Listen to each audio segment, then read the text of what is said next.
Hi, so today I thought we'd look through this little moleskine. I'm never quite sure how you're meant to pronounce that. But it's one of those little notebooks that they do. And it's a sketchbook that took me a couple of days back in December last year. And I was going through a phase of trying to fill up as many of the sketchbooks that I'd been carrying around for the last decade. And slowly moving away from the Muji ones that I'd been buying, because I had so much that, just needed using up. And drawing so small was quite a fun challenge, and like I say, with it being a small sketchbook, it only took me a couple of days to fill up. But yeah, it's an observational sketchbook, so they're all studies, they're all drawings from reference, a way to, again, practice my observational skills, build up a visual library, and hand-eye coordination. Now, these skulls are this skull. I've had people say that it's a Proco skull. I think that's probably a counterfeit version of whatever that is. But yeah, and it was quite a challenge. I'm not so used to drawing skulls from in front of me. I've always practiced drawing skulls from my camera, from looking at online references. So having it in front of me was a definite challenge, and it took me a few pages to get the hang of it. And yeah. So that's the skulls. Now, I was going through a bit of a phase trying to understand hair a little bit better. It's always been something that's eluded me a little bit. So there's quite a few hair studies in this one. And just try and find the simplest way to draw those strands and ribbons of hair. This is my own hair. And yeah, trying to not overcomplicate things, try and find that gesture and that movement. Then there's some eyes. Again, this is my own set of eyes. And trying to draw things from different angles and focusing solely on the eyes. Again, with the noses and with the hair. I find it's just as useful to draw the entire face, but sometimes it is useful to just single one thing out and try and make sense of that. Try and see those main shapes, those main gestures, those, that kind of thing. Some mouths, some ears, and then some full self-portraits. Again, some are a closer likeness than others. And then some hands.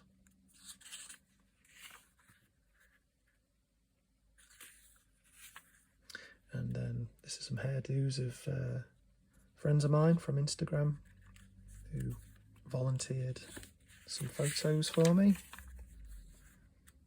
just to get some variety in my practice.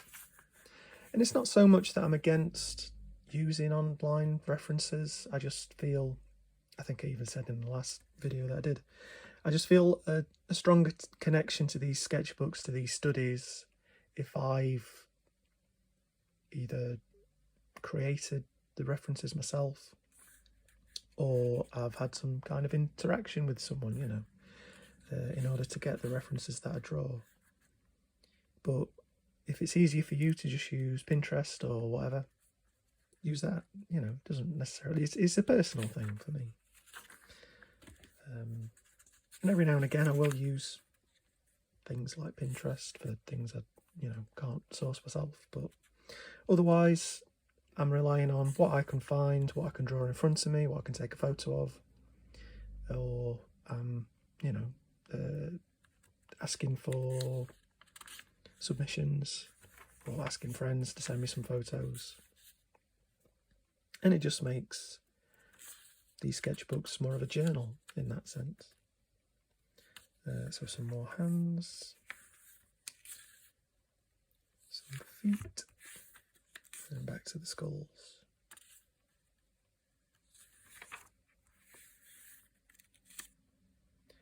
Buildings is something that I'm not a huge fan of doing. I'm not a big fan of doing anything that's so angular and often symmetrical.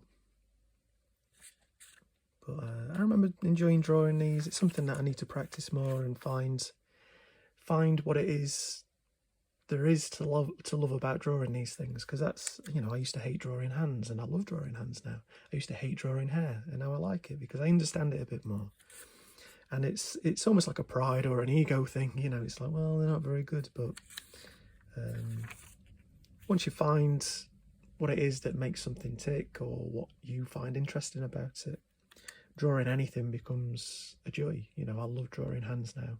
For as complicated and as annoying as they are, and people tell me that they're, you know, the artist's nemesis, but there's a lot to enjoy about them once you've got over that hurdle. And it takes thousands, if not millions, of really bad drawings, or that's what it's taken me, in order to create a hand that looks like a hand. But they're never perfect, you know. So the animals, let's just go back to the animals. I think these are from a pet shop. And the fish, they were, I draw one fish from an image, from a photo, and then I draw another one, so they weren't necessarily in that order or anything.